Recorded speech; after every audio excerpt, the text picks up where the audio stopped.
Blog Talk Radio. Hello, world. Welcome once again to Tuesday Talk with Key West Lou. I am your host, Louis Patron. Well, it's been another crazy week. It started slowly since my last show last Tuesday, and I said, gee, nothing exciting is happening. And then all of a sudden, the last few days, everything broke loose. All hell broke loose. We're going to touch upon some of these things which occurred, which I find interesting, and I hope you will. If you want to call in and leave a message or chat with me, the number is 646-478-5731. I repeat, 646-478-5731. The number is on the screen in front of you. I am going to start this week's show with several items involving banks and big corporations. I'm talking now about the 1% as opposed to the 99%. Let's start with Timothy Geithner. Tim Geithner. You remember who he was. Under Bush II, he was the president of the Federal Reserve Bank in New York. He was in the federal system, and then before that government system most of his life. He said he was not a banker. Now, I don't know what the hell he was. He was the president of the numero uno bank, the number one bank in the United States, Federal Reserve Bank out of New York City. He's the biggest of the big. The Federal Reserve Banks loan money to the banks. Big deal, okay? And he was there with Bush II at the start of our crisis, the mortgage crisis and everything else. Then when President Obama was elected, he looked to and designated Tim Geithner to be his Secretary of the Treasury. I thought this was a major mistake at the time, and I still do. And time, I believe, has proven me correct and a lot of other people who thought the way I did. The banks were the ones who got us in trouble. The banks screwed up with the mortgage stuff, and we went into a recession. Millions of people have lost their homes. We're still not out of this recession, though things are getting better, but we're not out of it. We've lost our middle class during this time. The only ones making money are the banks and big companies, none of the little guys. And I think along the way, what everything Geithner did was to help the banks because he was a banker. And his point of view, and I'm sure he thought this was correct, that the only way you could save this country from a recession was to save the banks. You're saving the thieves. You know, they got caught with their hand in the till.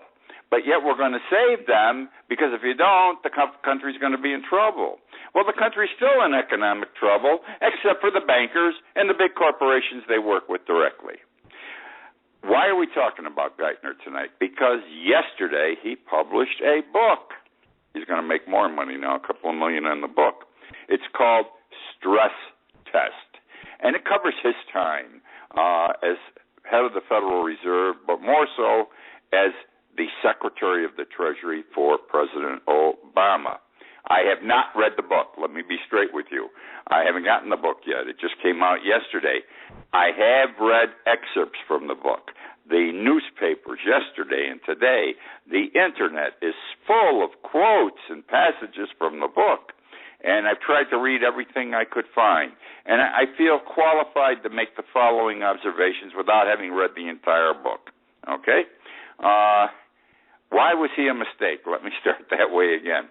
He never understood the problem because he was a banker, and the banks had caused the problem. He could not see this, okay? He was too cozy with the banks. I mean, his country club friends were bankers. They stuck together. He was the wrong man for the job when Obama appointed him for that reason. He took care of the bankers because he was a banker. I know I'm being repetitious, but I have to be. And he continued. I think he contributed greatly to the 1% and the 99% division in this country because of the way he favored the banks as opposed to the people. Two interesting quotations from his book. The first is, and I quote, "You have to do things that look deeply unfair He was referring, obviously, to his time as Secretary of the Treasury. I repeat, you have to do things that look deeply unfair. It looks like you're rewarding the arsonist. He sure did. Yeah, I mean, the country's burning down, and the banks are Nero-fiddling while Rome burns. The banks survived. Nero survived. Rome did not. And the people of the United States did not.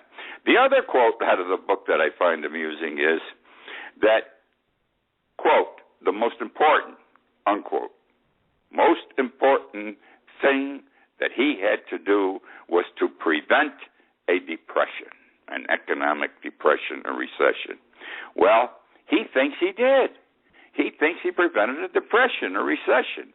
And why? Because the banks survived. This guy's got blinders on. He doesn't understand that while he saved the banks did not take care of the people. He did not take care of the people. So Geithner's book's going to get a lot of comments in the next couple of weeks. I am going to read it. I may have more to say. And by the way, the general criticism of the book is along the lines I am sharing with you tonight. This guy don't know what the hell he's talking about. He's from another world. I want to share with you a study that recently came out, and we know we have a problem with offshore accounts. Our corporations, United States corporations, as a practical matter, they make their money. They have this big profit, but they incorporate themselves in the Bahamas, in Turkey, in some European country that nobody knows about, and has a small tax on any income. And any profits they make, they put in those bank accounts. They're called offshore profits, offshore deposits. And they do this so they do not have to pay taxes, United States taxes. They don't have to support their government that made it possible for them to make this money, okay? And then what happens is they can't bring the money back, okay, unless it's for real estate purposes. So that money just keeps building up. Right now, the top 15 companies, all right, have $1 trillion in offshore accounts. That's profit money, never paid taxes on, $1 trillion offshore accounts. The top 5, and you will know them all: General Electric, Microsoft, Pfizer, Merck, and Apple. I'm going to talk more about drug companies in a few minutes, and Pfizer and Merck are right in there. But these cats have $1 trillion sitting in offshore accounts. We need money in this country. I'm going to tell you again, this country is run by the taxes paid by the poor people, by the little people, by the 1%, the 99%, I'm sorry, by the 99%, I apologize, I misspoke.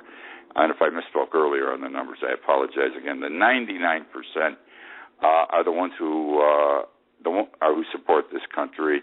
The 1% don't throw any money, though they make more money than the 99% combined.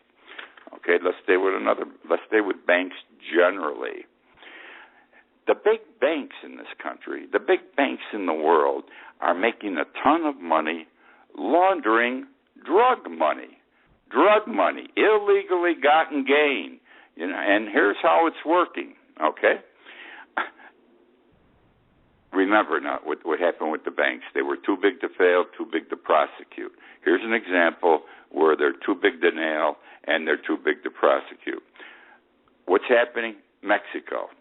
There are drug cartels. We know this. Mexico's loaded with drug cartels. It's the entranceway to the United States for all kinds of drugs. The drug cartels in Mexico, okay, are earning $20 to $30 billion a year from drugs sold on the streets of the United States, not drugs sold anywhere else in the world. In the United States alone, they're making between $20 and $30 billion a year. Now, they can't just take that money and bring it into the United States because it's illegally gotten gain, so it has to be laundered. It has to be clean, so it looks like clean money. They can spend it, and the government's not going to get on their ass. So what happens is this. The money is deposited in Mexican banks. These are Mexican drug lords. They deposit their money in Mexican banks. These Mexican banks, though, are branches of American banks or international banks which have offices. okay, had banks in the United States and elsewhere in the world. Once that money goes into the Mexican bank, it automatically is part of the system in the United States, okay? And then they can move the money around or take the money out because it's been cleaned. It's not the money that was deposited in Mexico. It's new money, but it really represents the same amount in the old money, but now the money is considered clean and they take the money out. The banks know they're being used by the drug lords for laundering purposes, but they don't care. And the reason the banks don't care is, well, number one, because they're whores, but put that aside. They don't care because they're making too much money off this. You know how the banks charge you and me for every little thing they do.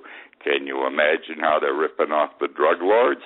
Because the drug lords know we can't keep 100 cents on the dollar, so the banks are grabbing a percentage, and the lords say, okay, the drug lords, we got to clean the money, better 75 cents on the dollar, whatever it is, and you get the other quarter.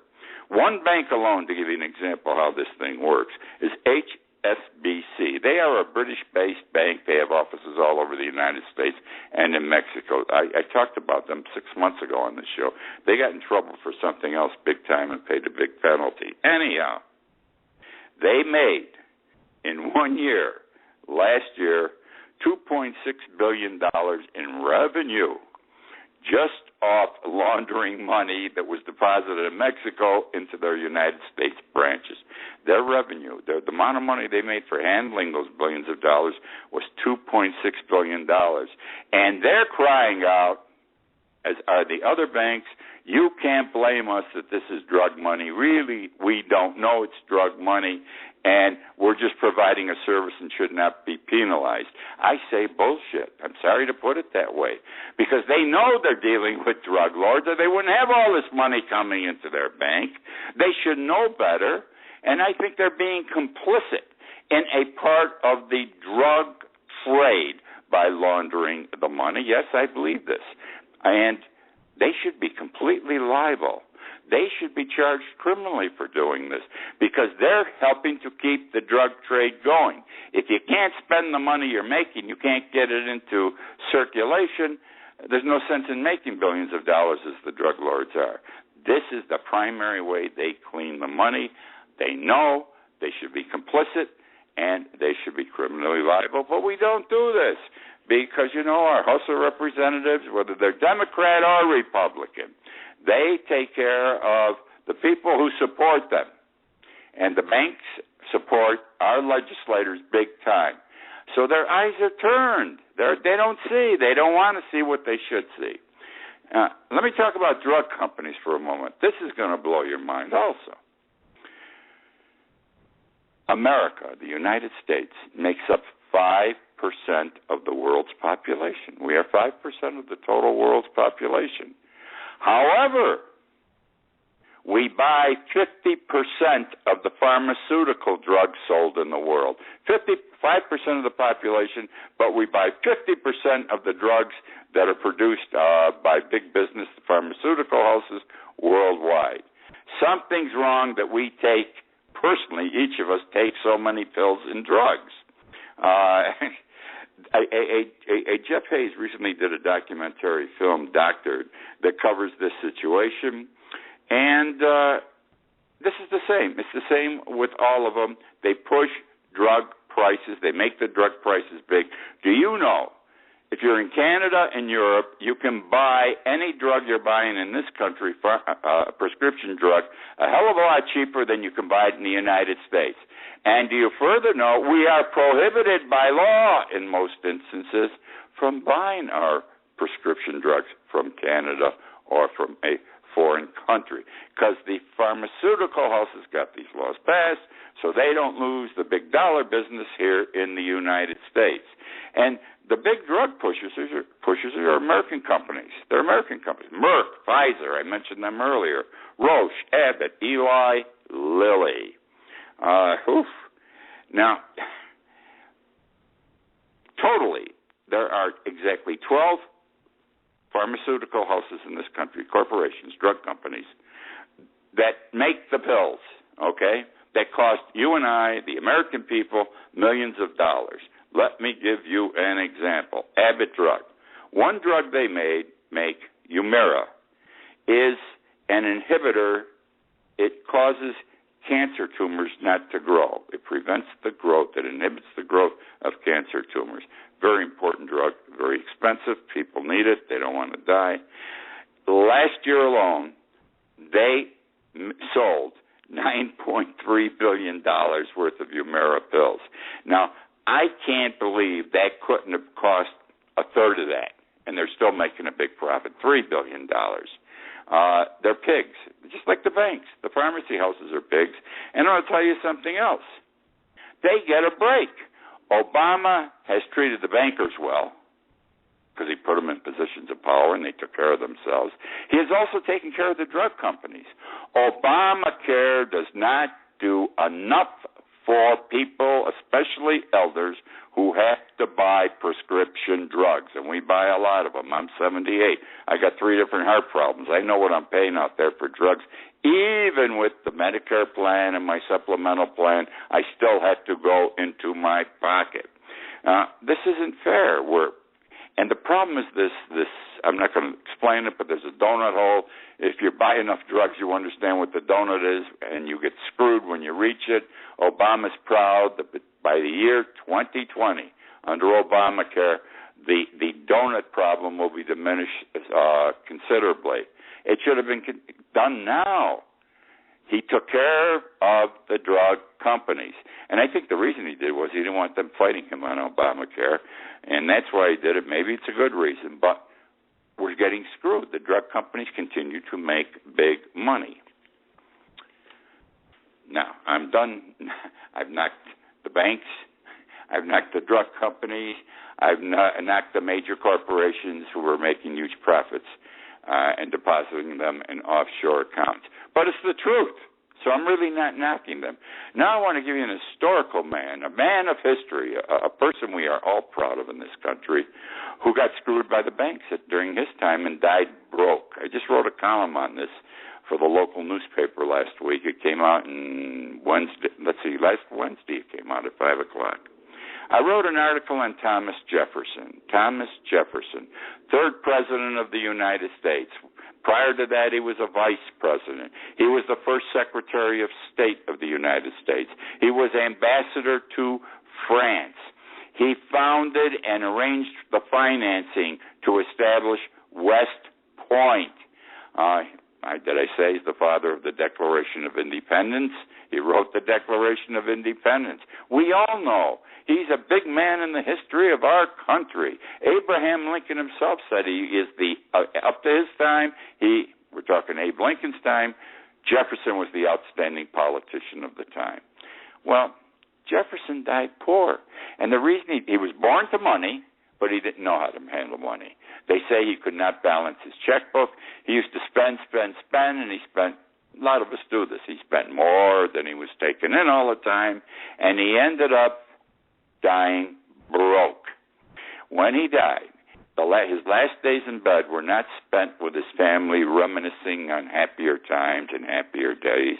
They were spent with him trying to balance his books, trying to see how he could save some estate for his family. He saved nothing. The banks took everything to pay off the debt. The banks took everything. He couldn't even keep Monticello, the beautiful home he built. His daughter had to sell it to pay off his debts. The poor man at 83 died broke, one of the greatest presidents in the history of the United States. And I'm going to tell you, if you read back on his history, you will find he hated banks, he despised banks, and he said, and I printed this quote, and I've written about it, I'm not quoting it directly right now, but if he said, if in this country we ever let the banks take control of things, where they control inflation, deflation, credit, and everything else, we're going to reach a point where we're going to wake up someday and we ain't going to have nothing, the people, and our children are also not going to have the homes they grew up in. Their homes are going to be gone. What happened, my friends? The banks control inflation. They control credit. They control deflation. People are broke. Millions of people lost their homes in this mortgage recession. And banks are bad people. He said the banks would be worse than a standing army that tried to take over the United States. The man knew, and the man got screwed, like a lot of people are suffering these days in the United States. Now let's move out of that kind of stuff and go to something which I find interesting also, perhaps you will. I'm going to talk first about the Oklahoma execution that was botched 2 weeks ago. Clayton Lockett, bad guy, 19 years ago, shot a girl in the face with 2 other guys and then watched while his 2 friends buried her alive. He should have been dead 19 years ago. They should have cut his testicles off, but he has rights. And he beat the system till now, and he was going to be executed 2 weeks ago. And the day before his execution, his attorneys argued this. We now execute people by shooting drugs into their veins. And a new drug was being used in Oklahoma, but the state said, we don't have to tell you what drug we're going to use on you. Well, his lawyer said that doesn't make sense, because the 8th Amendment of the United States Constitution says even a guy who's going to be executed has a right to be free from cruel and inhuman or unusual treatment. But if we don't know what the drug is, we can't have it determine how it's going to react in the body and whether this person is going to suffer while he's being executed. Now, you may think they should suffer anyhow, but these are the rules, and we live by the rules in this country. They put this man down. He had 3 shots. He was going to get 3 shots. The first one's supposed to put him to sleep so he feels nothing. The second one kills the pain even more. The third one kills him. Well, they got the first one in, and something happened with his veins. 16 minutes after he was shot, he's moaning and groaning. He's still alive. He did not die till 43 minutes later. They even took the tubes out. Because the vein had busted. They withdrew everything, but he died 43 minutes later of a heart attack, and he was awake apparently during all this time suffering. The state of Oklahoma said, we're not going to have any more executions for 6 months. We have to see what we're going to do. Here's how we got into this position. Most European nations do not have the death penalty. They frown on it big time over there. We do. Initially, companies here would we call it a cocktail, these 3 different drugs that are put together to kill somebody when you want to execute them legally. But the American company said there's no profit in this. There's not enough money to be made. So it ended up with European countries, and all of them stopped doing it because they thought it was not proper since their country did not believe in the death penalty. Why should they make a profit off something like this? And some little company in London was the only company in the world making the drug that would kill somebody that we were executing here in the United States. That company finally said, we don't like doing this. This is wrong. It's against the public policy of England. We're not going to do it anymore. So what do? This is about 3 or 4 years ago. The states went crazy. They didn't have any more drugs to kill guys with or kill people with. Texas had a lot, but they wouldn't give theirs away. They wouldn't share it with any other state because Texas, historically, every year executes more people than any other state in the union. Okay? Very simple. They're big on executions in Texas. They don't screw around. Last year, several states started one shot, and what they used for that one-shot cocktail was whatever the veterinarians use to euthanize a dog. That's what they were killing human beings with. For some reason, they're not doing that anymore. So they're looking for the right cocktail, but all of a sudden the states say, we don't want to tell you what the cocktail is because you're only going to go to court and we're going to have to spend more money fighting it. But that's the way it is. I mean, we're purportedly a nation of laws, and that's the way it should be, and we ain't doing it. We're creating more litigation, and I don't care what the hell this guy Clayton Lockett did. It was wrong for him to be on that table for 46 minutes and then die of a heart attack. And there's something else. I think we should get rid of the death penalty, and you should too. I told you about a study 3 weeks ago that came up. It is estimated that of every 25 people executed in the United States, one of those persons is innocent. That's why I'm against the death penalty. My whole legal career I've been against it because I know the system isn't perfect. Whether you rob a car or you kill somebody, you go to jail or you're going to be executed, innocent people get convicted. Our legal system's not perfect. It may be the best there is, but it's not perfect, and we should not execute people for that reason. Let me talk to you about 3 lesbian women. They're married together, 3 lesbian women. I mean, we're fighting all over this country for gay rights and gay marriages recognized. I am unaware of any state that permits marriage to be more than 2 people. Now we have 3 people, 3 lesbians. Their names are Doll, Kitten, and Boyne, B-O-Y-N-N. They're all from Massachusetts, 27 to 34 years old. I saw pictures of them, absolutely beautiful women. They got married last August. 2 of them were married legally, and then the other one joined them, and they had an illegal or improper service joining them together as husband and wives, the 3 of them. So they're 3 married lesbians. They consider themselves one unit. Now they want to be pregnant. And the way they're going to do it is this. Each of them is going to get pregnant one at a time, and each one is going to have a child. So each will experience the joy of birth, and will have a child. Kitten's the first one. She's 27. She's pregnant right now. She's due in July, and the way they do it is they don't have sex. They get a sperm donor, and they have it put into them, through the IVF process. Not bad.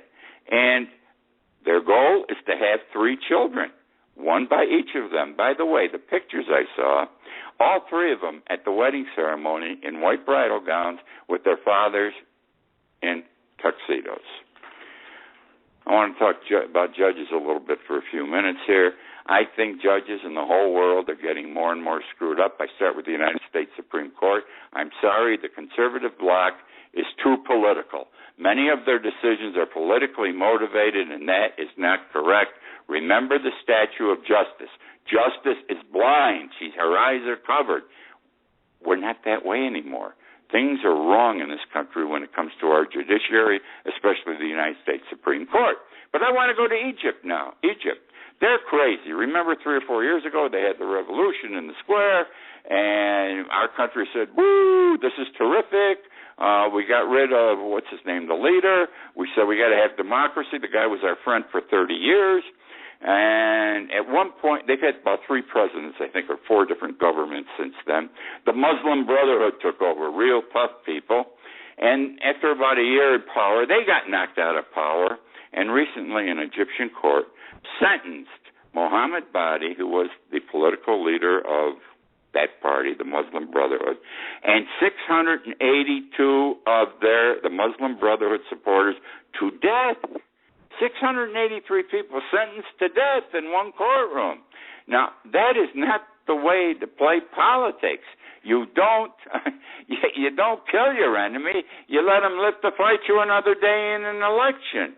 But this is what's happening. Now, just think this. Suppose Abraham Lincoln, after the Civil War, said, Jefferson Davis, Lee, and all the Confederate soldiers, we're going to put them to death because they fought against the United States, against the Union.